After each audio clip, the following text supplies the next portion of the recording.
Hello everybody, where in the last lecture I was talking about the creation of new functions with the available ones by the help of certain operations which help to combine functions to create new functions, right? Now here in this lecture we are going to talk about a specific new operation which pops up to combine two functions to create another new function. Now, whenever you want a function to be created, there is a certain mechanism which should be produced so that that mechanism is nothing but a function. That means there should be certain members which are being taken as inputs and there are certain members which are being produced as outputs, isn't it? The input set and the output set. I am talking about the domain, range and codomain concept. If there is a certain set which is acting as the domain, certain set which is acting as the codomain, and inside it there is range sitting which is the set of all produced outputs, then that mechanism can be termed as a function, right? Now how corresponding to every member in the domain, some member is being produced as the image, that is what is governed by the definition of that function. Now what does this concept say is what we are going to study. This concept actually is going to combine two functions to create a new function. How does that combination takes place? Let's find out. I'm saying let. So I will be taking two functions, combining them to get new function. I am taking f function and another function is g.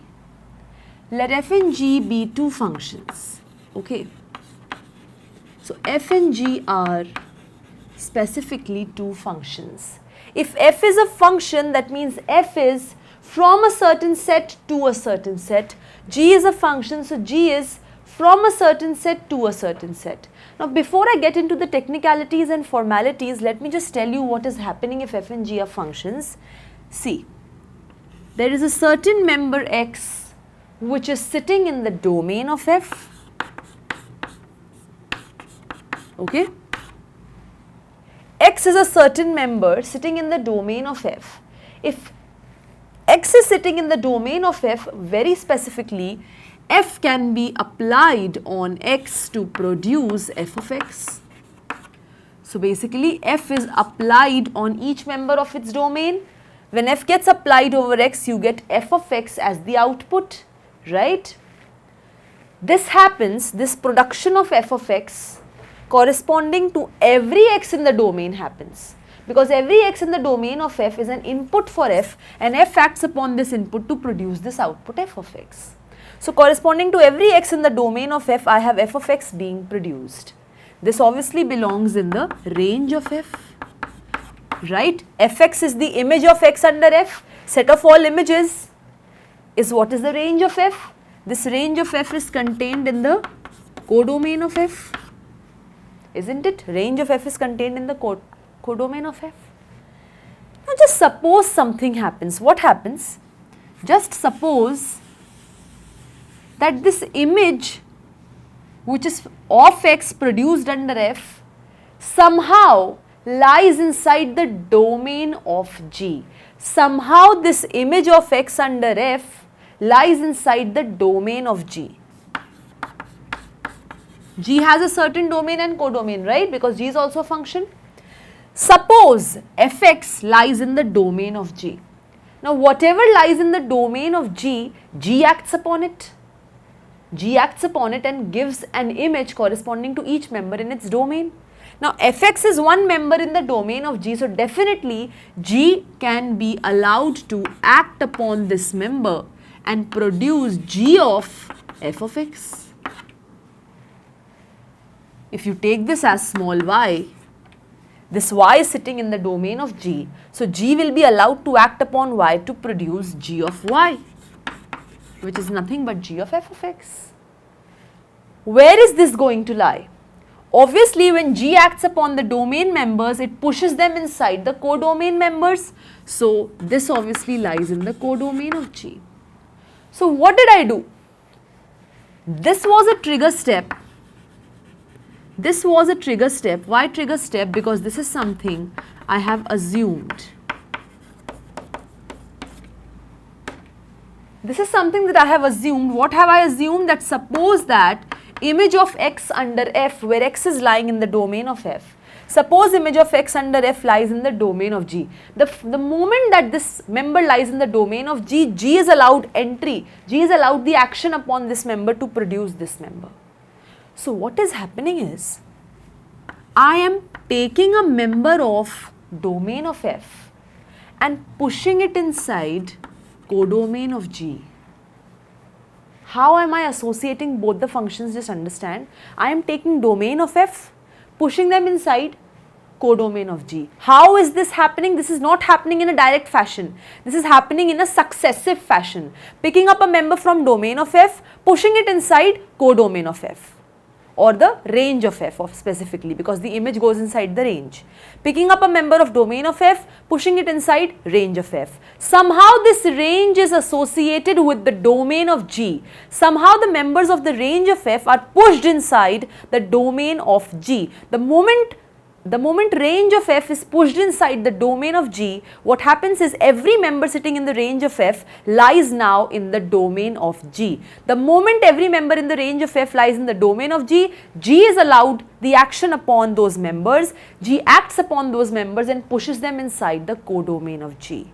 What did I say? I said that you pick up members from the domain of f, somehow you are basically, if you are having two functions f and g, somehow you are interested in connecting domain of f with the codomain of g.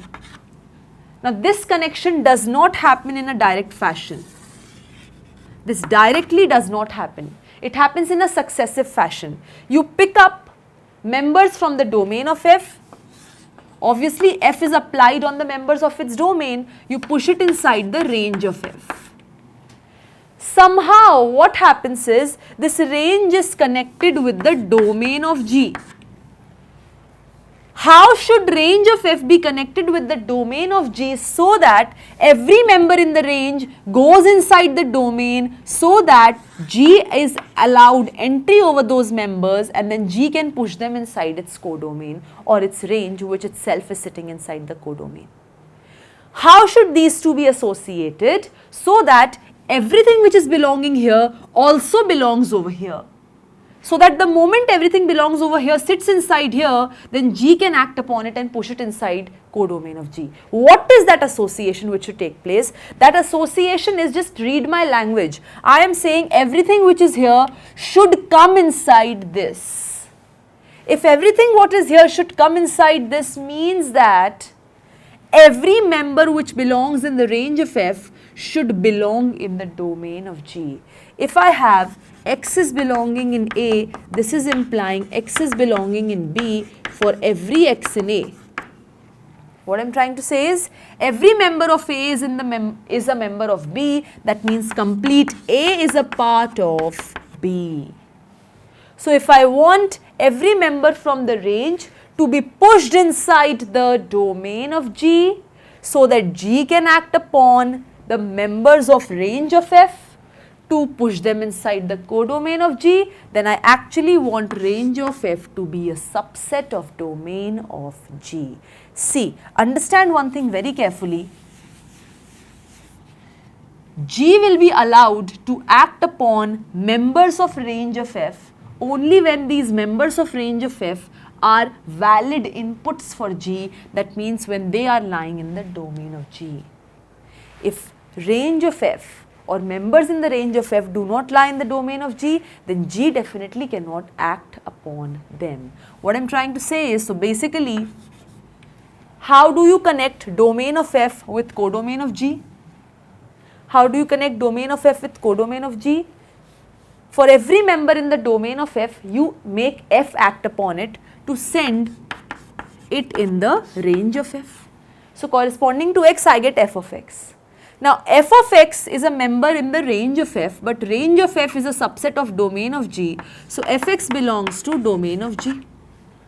If fx is lying in the domain of G, that means G can act upon f of x. G acts upon this f of x and pushes it inside the codomain of G. This is how domain of f and codomain of G are bringing up an association corresponding to every member in the domain of F, I am getting a member in the codomain of G.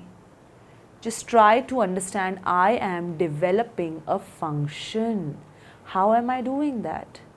What is a function? If I have a set, for function we need two sets. For function we need two sets, one set which acts as the domain, one set which acts as the codomain. You pick up members from the domain and the function acts upon it to produce members in the codomain. That is it, right? Corresponding to every x in the domain of F, there should exist a unique image in the codomain of F. Corresponding to every x in the domain of F, if there exists a unique image in the codomain, then this association is a function, right? Now what is happening here is, because F is a function, so corresponding to every x in the domain of F, there exists a unique fx in the codomain of F or in the range of F. So corresponding to every x, fx is uniquely produced. G is again a function, so corresponding to every member in the domain of G, there is a unique image. Fx is in the domain of G. So corresponding to every fx, corresponding to every x, then corresponding to every fx, there is a unique g of fx in the codomain of G.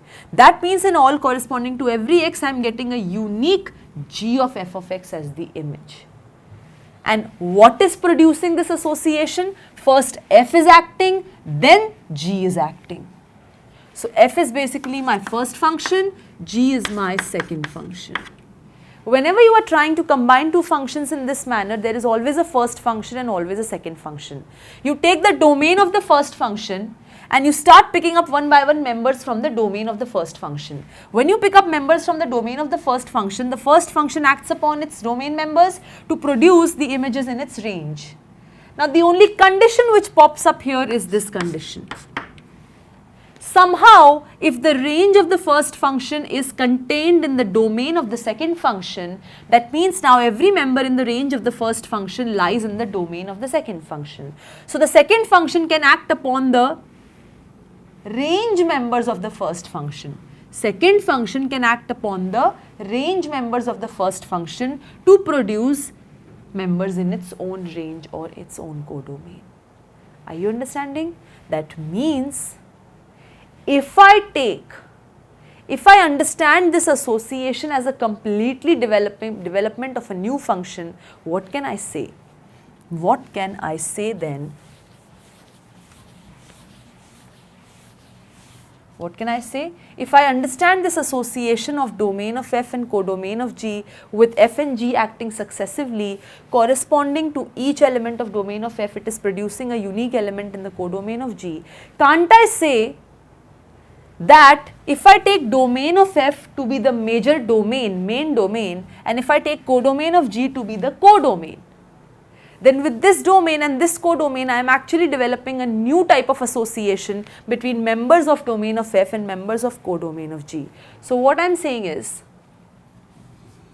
let H be a function, just understand, let H be a function from domain of F to codomain of G. Let H be a function from domain of F to codomain of G, defined as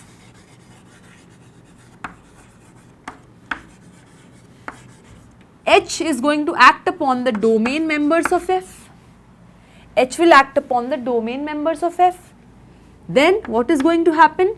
When H is going to act upon the domain members of F, it is going to produce G of f of x.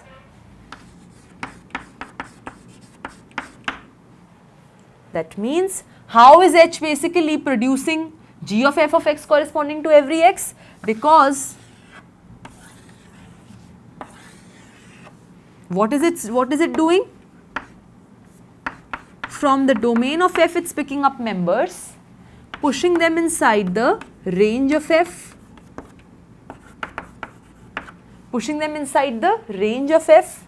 This is suppose my range. Then it is also assuming that range is contained in the domain of G. Because range is contained in the domain of G, G is allowed entry over the domain members. So G is allowed entry over f of x, and that is producing G of f of x in the codomain of G. So what is H doing? H is picking this up and producing this.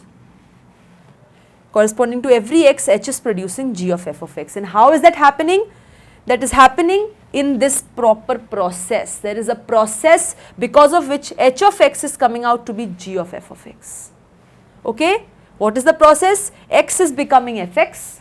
Fx is being pushed inside the domain of G, and then G is acting upon fx to produce G of f of x inside the codomain of G. So understand carefully that H can occur, H can be present, H can be a valid function from domain of F to codomain of G only and only and only and only when the range of F is contained in the domain of G. Otherwise, corresponding to every x, G of f of x being produced is not a valid concept. Okay? Why? You can just see from here. When I write G of f of x, there is first of all x, then f is acting upon this x to produce fx. Then G is acting upon fx to produce G of f of x. Now G can act upon fx only when fx is a member of the domain of G. F can act upon x only when x is a member of the domain of f. So x should be coming from domain of f, then fx should be coming from domain of G, and then G of f of x is going to lie inside codomain of G. Are you understanding? That is the concept of creating a new function with the available two function. You take the domain of one function and the codomain of the second function. And this is how, with this process of composing two functions together, under the assumption that range of the first function is contained in the domain of the second function, you are able to produce a new association, and that association is what is producing a new function, which is my function h. Now that function is known as GOF. It is known as GOF. GOF is a function which is produced when you compose f and g, with f being the first function and g being the second function. That means the domain will be of f and codomain will be of g. That new function, which is my function h, which picks up members from the domain of f and produces members in the codomain of g, under the assumption that range of f is contained in the domain of g, is known as GOF. Because what it produces is G of f of x. That is why the name is GOF. Read it from right to left. When you are marking as first and second, the marking is from right to left. What sits at the extreme right is the first, what sits at the extreme left is the second function. Are you understanding? Because when you apply this is a new function h from domain of f to codomain of g, such that when this function is applied over the members of the domain of f, it produces G of f of x. Okay? So from here to complete here, I am defining this new function, which is G of f. So from here to here f, from here to here g, and from here to here it's complete G of f. So by composing two functions with this process under the assumption that range of f is contained in the domain of G, I am producing a new function GOF. This new function GOF is called composition of f and g. And for composition of f and g to take place, to successfully produce members in the codomain of G by taking or picking up members from domain of f, only one assumption is required, that the range of f should be contained in the domain of G. Understanding this concept, it's time to formalize our argument and formally understand this article, which is of composing two functions to produce new function known as composition of functions.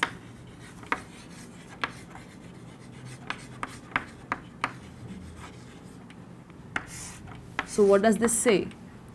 It says that the main article is that let f be a function from a to b and G I am taking to be a function from B to C. This A is the domain of F, B is the codomain of F, here B is the domain of G, C is the codomain of G. Let F be a function from A to B, G be a function from B to C, then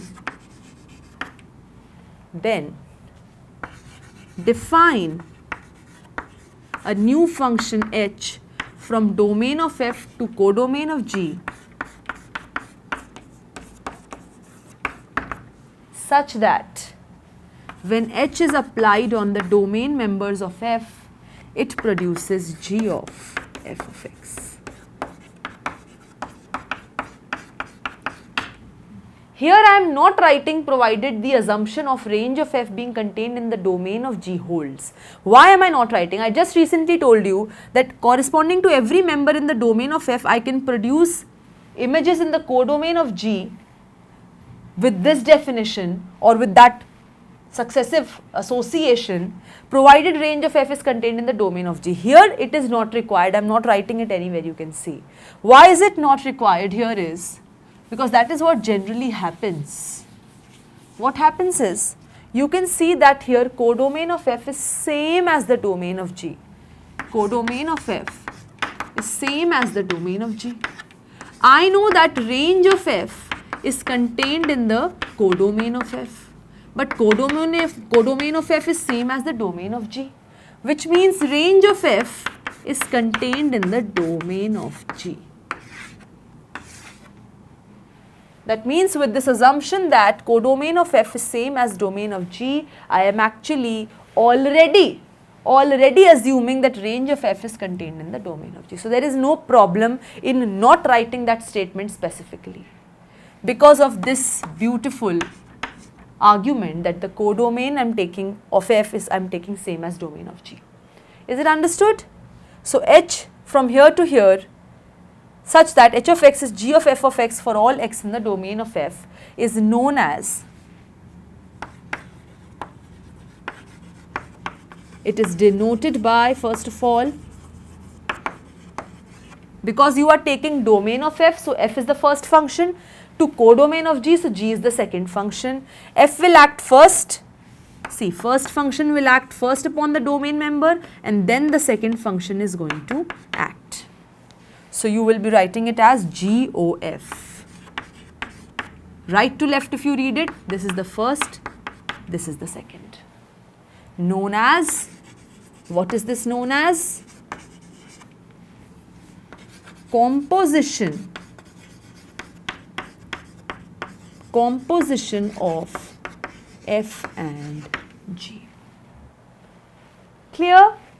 This is how you associate members of domain of the first function to the members of codomain of the second function to produce a completely new function based on the assumption, based on the very important assumption that range of the first function is contained in the domain of the second function. This assumption only is allowing the second function and first function to be related to each other. Otherwise, how would G be acting upon the outputs or images produced by F? When G is acting upon images produced by F, that is how the association of F and G is taking place, right? Otherwise, we are picking up members from the domain of F and then F is acting upon them. The output is going in the range of F. Somehow the range of F is being connected with the domain of G. That is how G is acting upon the members in the range of F and then pushing them inside its codomain. That's how G and F are being associated with each other, and corresponding to each member in the domain of F, I am getting a unique member in the codomain of G with the help of this new function known as GOF, that is GOF, known as composition of F and G, based on the very important assumption that range of F is contained in the domain of G. When range of F is contained in the domain of G, in that situation I say that F is the first function, G is the second function, and this GOF is produced from the domain of F to the codomain of G. Understood?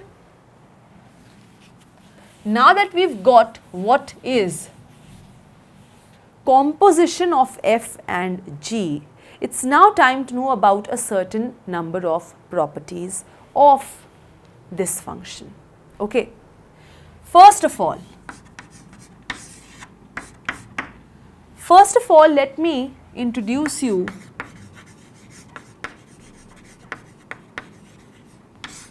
to certain properties of the composition of two functions f and g. First thing is that composition of f and g is not commutative.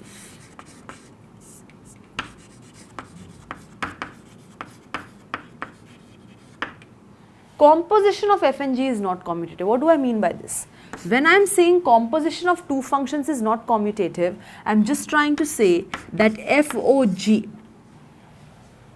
FOG is not equal to GOF always. Right? Let me tell you why. Suppose I define f from collection of all reals to collection of all reals as fx equals x square. That's individually the behavior of f. And I also define g from collection of all reals to collection of all reals as g of x equals 2x plus 1 for all x in the domain of g, which is collection of all reals. Just imagine, just look at this. F is a function from A to B. Whatever is the codomain of f, same is the domain of g. I can say g is a function from B to C, such that fx is this, gx is this. Now, in two ways I can perceive this. First of all, if I perceive it like this, domain of f to range of f being contained in the domain of g to the codomain of g. Second way in which I can perceive this is domain of g to the range of g being contained in the domain of f to the codomain of f. Here I am picking up members from the domain of f and pushing it inside codomain of g. That means what I am doing is I am taking f as the first function and g as the second function. So from here to here I am actually talking about GOF. Here I am picking up members from the domain of g, pushing them inside codomain of f. So I am taking g as the first function, f as the second function. So this is FOG. From right to left, first g, second f, first f, second g. And this is true. What is domain of f? Domain of f is the set of all reals. Let me rub this. Domain of f is set of all reals. Range of f is whatever, but definitely codomain of f. If I take here codomain of f is the set of all reals, and domain of g is also set of all reals. So when codomain is equal to, if codomain is equal to the domain of g, that means range of f is automatically contained in the domain of g, not a problem. And this is also set of all reals. Similarly, this is also valid because domain of g is set of all reals. Codomain of g is set of all reals, which is equal to the domain of f, which is set of all reals. So obviously range of g is contained in the domain of f, and this is also set of all reals. Okay. Now, if I talk about one by one, let's talk about this. What is happening corresponding to every x in the domain of f? First of all, f is acting upon it because f is the first function, g is the second function. F is acting upon x. When f acts upon x from the domain of f, it produces x square. So corresponding to x, x square is being produced. X square lies in the range of f. Range of f is contained in the codomain of f, and codomain is same as the domain of g. That means range is contained in the domain of g. So now g can act upon this member. G of x square will be what? G of anything is twice of that thing plus 1. So g of x square will be twice of x square plus 1, and this is going to lie in the codomain of g. So corresponding to every x in the domain of f, I am getting 2x square plus 1 in the codomain of g. That is how GOF is associating members of domain of f to the codomain of g. Now how is this associating? Let's see. It is picking up members from the domain of g. Suppose x is in the domain of g. It is picking up members from the domain of G and picking up members from the domain of G and acting upon them to produce what? Now when G acts upon its members of the domain, it produces 2x plus 1. This lies in the range of G, but range of G is contained in the codomain of G, and codomain of G is equal to the domain of F. So range of G is contained in the domain of F.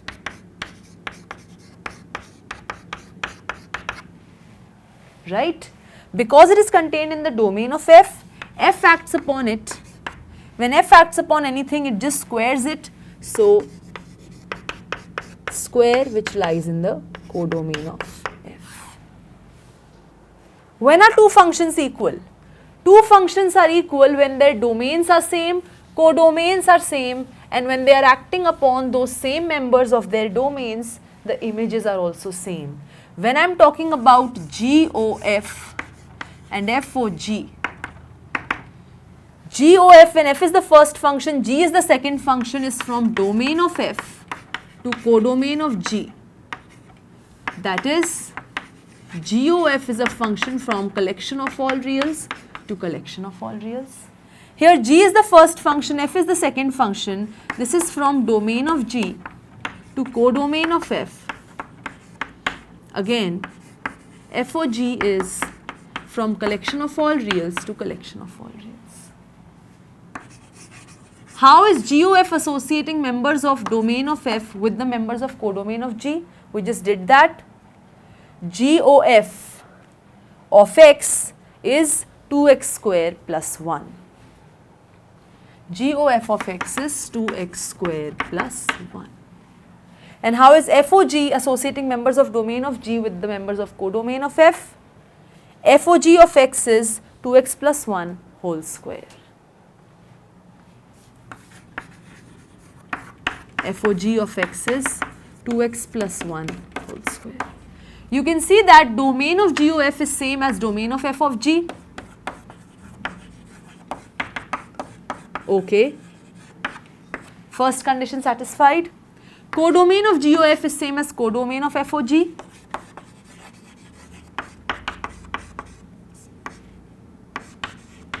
Second condition satisfied.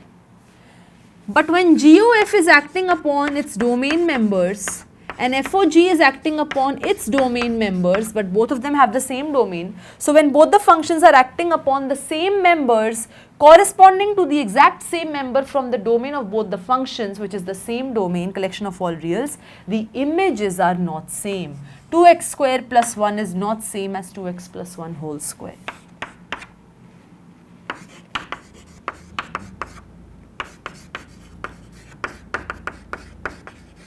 Domain is the same of both the functions.